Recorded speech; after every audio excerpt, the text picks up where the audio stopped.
May nagpuntang collector sa museum at may daladalang bola naman to, Nino. Signature ni Larry Bird yung boss. Larry Bird. Si Larry Bird ay isang alamat ng basketball na naglaro para sa Boston Celtics mula 1,900 at 79 hanggang 1,900 at 72. Kilala sa husay sa shooting, passing at matinding kumpiyansa, nanalo siya ng 3 NBA championships at 3 MVP awards. Isa siya sa mga pangunahing nagpasikat muli sa NBA noong dekada 1980. Ang tanong, mabibili ko ba ang item na ito o hindi? Kaya panoorin ang buong episode. Anong ibenta mo? Dito lang sa Pinay Stars. Ano ba yung natin ngayong araw na to? Medyo na-busy Ano yan? Mga sports memorabilia. May PSA certificate pa. Aba, tignan nga natin to. Muhammad Ali signed photograph. May PSA. Aba, maganda to. Ibig sabihin, certified at legit. Piti ni Mike Tyson. Boss. 7 out of 100. Yan lang may perma. Saan mo naman mga nakuha to?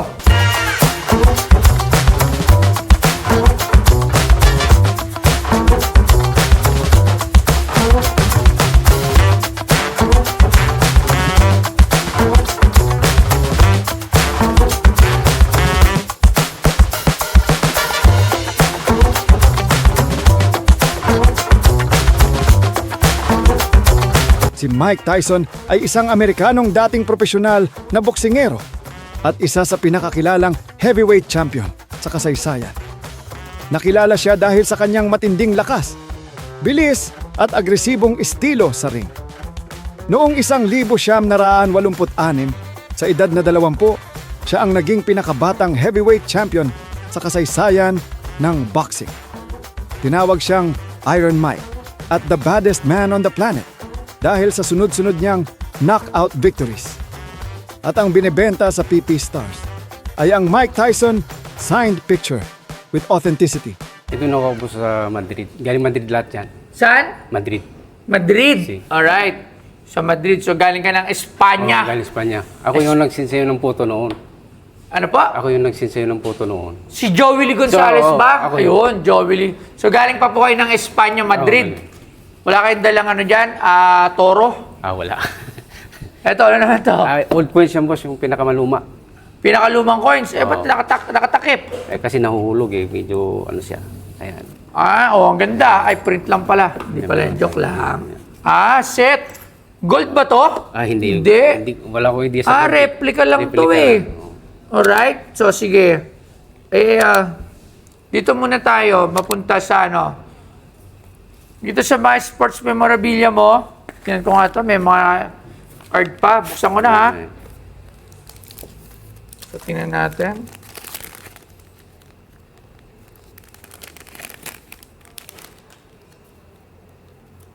For base card. Tawag dito ay base card. So, alright. Walang importante. Ayan. Wala. Ito, ano naman to? Ay mga makalumang ano yung boss. Mga pera. Sige, ayoko yan.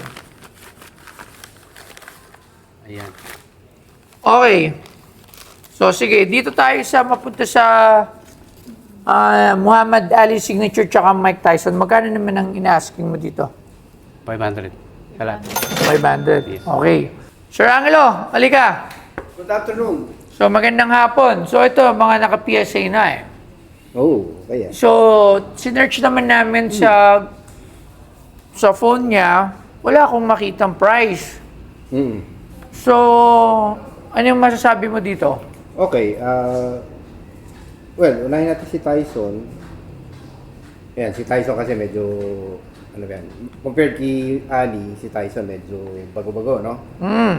Tapos limited edition, 7 of 100. Tingnan ko lang.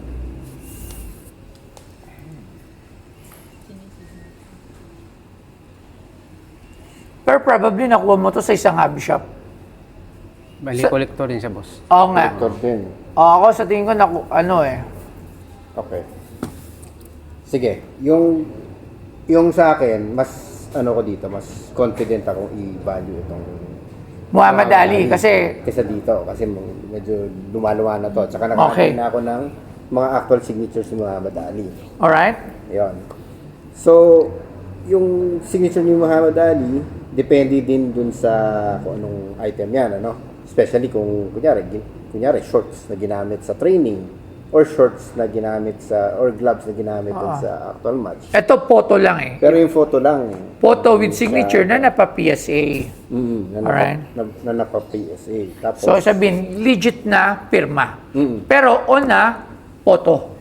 on a photo. Yes. So sa pagkakaalam ko nga rin, kung sa photo, ang inalagay dyan is the signature is, magkano ba ang pirma ni Muhammad Ali? Okay. So, tingnan ko lang yung nakalagay sa dito. Kung examine natin yung pirma kasi ni Muhammad Ali, especially nung prime niya, ano yun malaki. Malaki yung pirma niya. Alright. Ito, maliit So, probably, baka 80s na siguro to or 90s yung pirma. Tapos, kasi kung later na pirma, hindi na siya masyado makapirma kasi may Parkinson siya. Yes. Iba na yung iba niya yung pirma. So ito probably luma na yung pirma niya. Yung 80s, 90s. Yung nga lang, it's a photograph and a picture. Hindi talaga siya word, And actually, kung titingnan mo sa eBay, palagi ko makakahanap ka ng at this time, makakahanap ka ng ng pirma Mga signature. niya. So, hindi siya masyadong kasing valuable, no? So, before, nakakakita na ako ng mga pirma, mga merch, mga memorabilia niya, talagang maabot ng 100,000, 150,000, especially yung mga Trilla in Manila. Alright, dito naman sa Mike Tyson. Si Ito, Tyson naman kasi, buhay pa si Tyson ang maganda lang kasi dito, lahat sila is naka-PSA na, graded na, kumbaga, kaya lang siya medyo mas maganda siyang pan-display kasi graded na siya, tama ba? So, gaano ba ka-importansya ang isang gamit na PSA grade? Well, meron ka ng pag graded na ng PSA DNA, ibig sabihin, you can buy with confidence, si Ben. Wala ka ng agam-agam pa kung tunay ba yan o hindi na pirma. Pinag-uusapan na lang dyan yung value. Yung value. Oo. And ang ko naman kay Mike Tyson is parang si Pacquiao, di ba? Na hanggang ngayon, pumipirma at pumipirma pa rin siya at kaya pa rin niya pumipirma. Alright, so mamaya natin yan kukwentahin. Meron pa tayo dito papasuri. Meron pa. Okay. So tawagin naman natin si Sir Arman. Sige. Sir Arman, maraming salamat Sir Angelo. you. Diyan ka lang muna.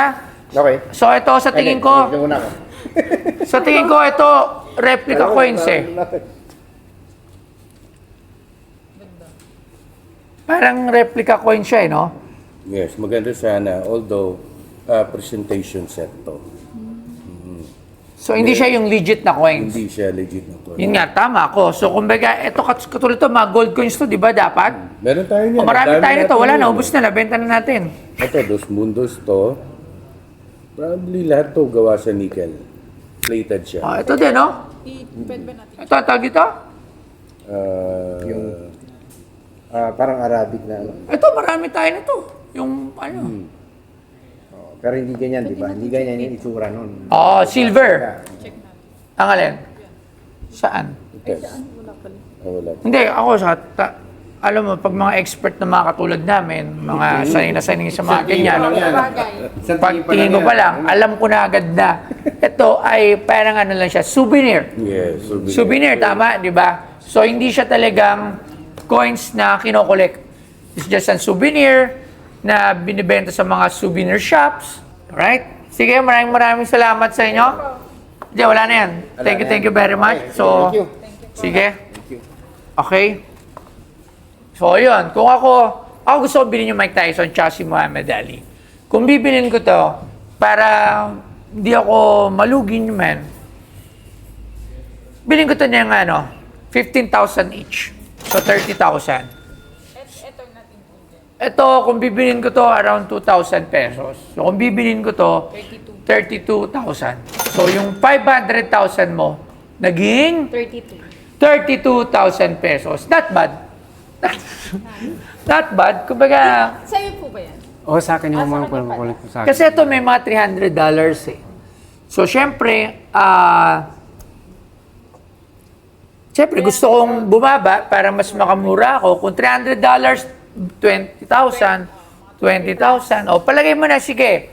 Para sa dalawa, 35,000. Top, 40. ha? 40 daw. 20-20? Oh, Ay, kasama na to? Kasama mo na. sige. O, kasama na to, 40,000. Okay, kasama na. Sure ka ba? Hindi, okay naman. Kasi PSA naman to. Sa tingin ko naman, 35,000 pesos. 37, boss.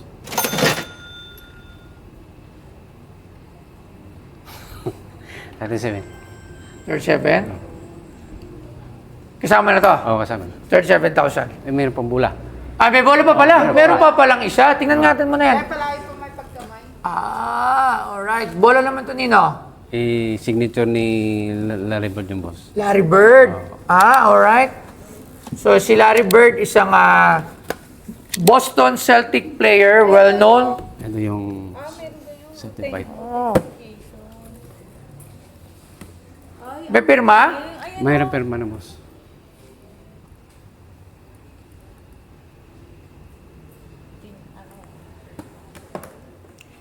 Alright. Larry Bird. Magkano naman tong Larry Bird? 150. 150. 150. Alam mo yung problema kasi dito ganito.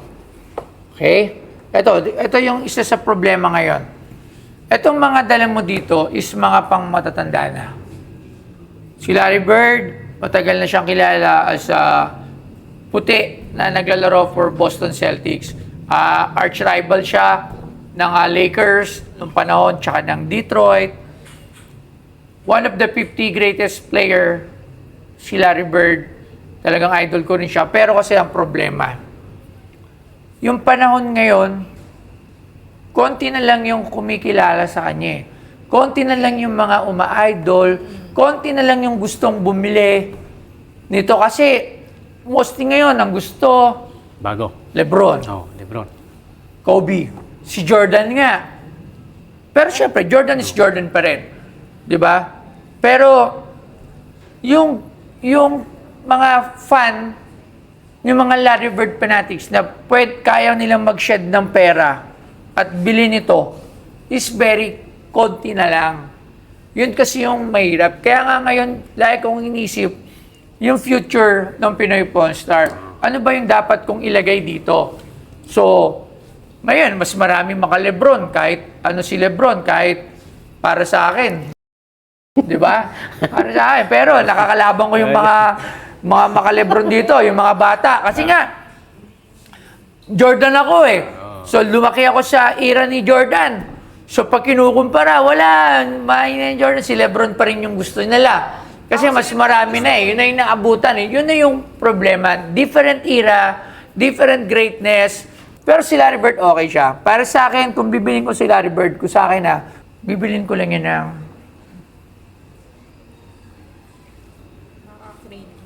₱8,000 pesos. Or i-keep mo na lang siya. So, magkano siya lahat? 10, 50,000 ba? 50,000. Ay, tama Bakit? ba? Magkano ba yung una? 10, tsaka 35. 45. 35 ba kanina? 35, 45. 50, boss. Actually, 45. I'll go for 45,000 sa lahat. 45,000. Bale, 45. 45. Maraming salamat. 45,000. So, sa office, thank you very much. So, 45,000. Sige. Ako pala si Julie Gonzales. Nagkaayos naman kami ni Boss Toyo. Ayos naman yung usapan namin. Nagkasundo kami sa presyo na napag-usapan namin. At saka nagpapasalamat po ako isang karangalan na makarap po si Boss Toyo. Maraming salamat po.